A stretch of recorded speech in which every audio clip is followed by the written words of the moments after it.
Let's talk about morality and abortion as an issue for best interests of American society, we the people.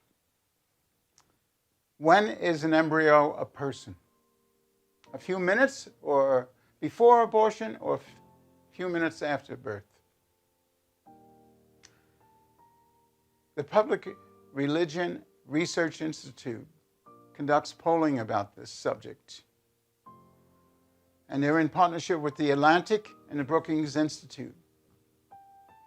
They're kind of left of center, but not radically left. In October 2019, the Institute released a study titled Young Americans More Likely to Support Abortion Than Any Other Group. By young Americans, they mean 18 to 29. Are supportive of, allegedly supportive of abortion. These young people didn't exist when the law was passed by the Supreme Court. So nearly 59% of these young people support abortion, compared to 49% of seniors, defined as 65 and older. But then again, I asked the question, when is an embryo a person? So pro-abortion supporters welcome the support from youth as good news. But they forget that it indicates that 41% of the young educated people, oppose abortion. It shows that the pro-life movement is robust in the face of this cultural trend. Certain facts reinforce this conclusion. First, every adult who was alive when the Supreme Court handed down this ill-informed decision, Roe v. Wade, is now over 65. That was back in 1973. And one of my relatives said, oh, the abortion law is settled law. Why don't you move on? No, it's not settled law. Because the decision is not based on scientific truth. It's not based on facts, because DNA sequences that we use every day in the courts of law prove that the fertilized egg contains 100% of the human genome. That's important. From the moment of conception, that fertilized egg contains 100% of the human genome. That's a proven fact. So let's move on to demographics. Demographics are essential elements. It affects our future politics. It affects our laws and economics. It creates challenges in communicating. It challenges our education systems. And if we observe what happened in Europe, there's a book out called The Strange Death of Europe by Douglas Murray. Scary, scary stuff. He shows how immigration, identity politics, and Islamic immigration changed Europe substantially. It affected their culture, their politics, economics, education.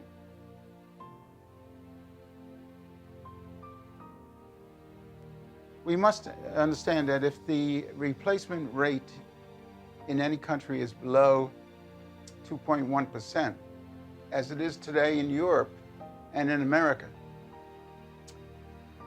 the culture will radically change in only 2 generations. Second, these young people will grow up in the most hypersexualized culture in history, perhaps since the chaotic Roman Empire 2,000 years ago. So all these young people will experience access to the dark side of the internet in early childhood. Third, television portrays cohabitation as positive. They have vulgar rap music, vile language. Bad manners is now the new normal in schools and society. These things favor abortion mentality or the so-called sexual freedom. You might ask, what if their parents aborted them? It wouldn't exist. However, yet 41% of these educated youth are pro-life. So the United States is not doing the world any favor by exporting this false ideology which claims that any type of union, permanent or temporary, is as good as the traditional family.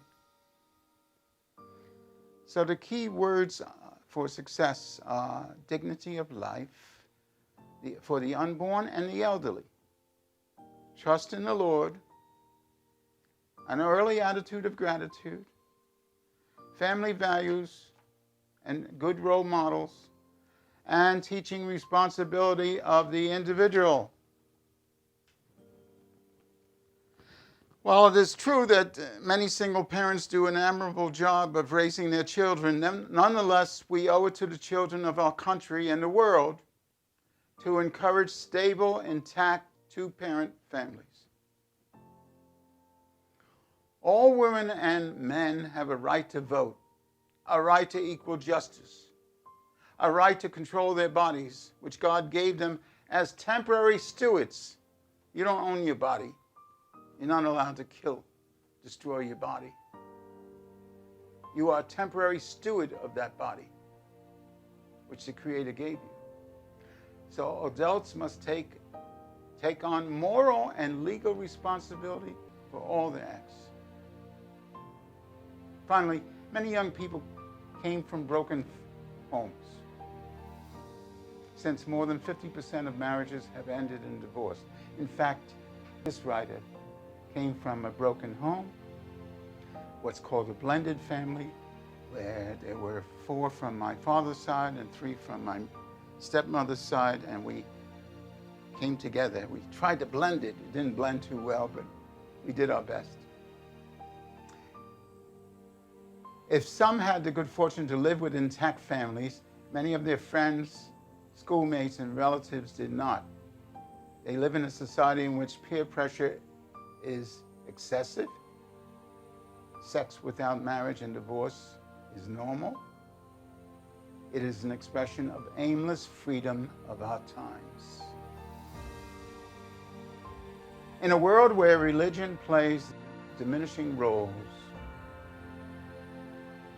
young people are amazing survivors of the cultural revolution. Since 40% lived through the pro-death culture that society threw at them. Our Christian youth still oppose intentional death of preborn children. We're made in God's image. Image means mentally and spiritually, not physically. All humans, even young babies, are transcendent persons. They transcend what they are. We have a higher purpose, a greater calling. We're always in pursuit of wisdom. Now, wisdom is defined as truth plus reason multiplied by experience. Now, when our body dies, our spirit lives on. So rights for rights' sake is foolish without moral responsibility. Now, we are all slaves, not just the minorities, not just the blacks, the browns. How can I say that? Now, slavery has existed before recorded history.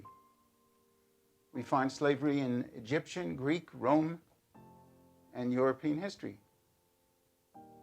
During the 1,000 years, approximately, of the Roman Empire, about 75% of the world was slaves. Throughout the 17th and 18th century, Muslim traders kidnapped African people, forced them into slavery to work as servants and laborers in the production of tobacco and cotton, and some on sugar. So everyone is a slave to something. The American Union Army victory over the South freed 4 million enslaved people. But the legacy of slavery continued to influence American history. That was the status quo at this stage of our early natural history. President Lincoln, who established the Republican Party with the Emancipation Proclamation in 1865, tried to end slavery. And he did. But it took another century for it to really materialize. While many rightly conclude that slavery is morally wrong, what is also important to know is how did the slave owners treat them? History shows that George Washington, Jefferson, among many others, treated their slaves humanely, providing them with housing, good food, health care. Is this any reason to destroy these idols of our history? That's crazy. They were good people. They treated their slaves extremely well and freed them at the end of their life. So we're all a slave to something. Is that a valid reason for mobs to pull down their statues? I don't think so.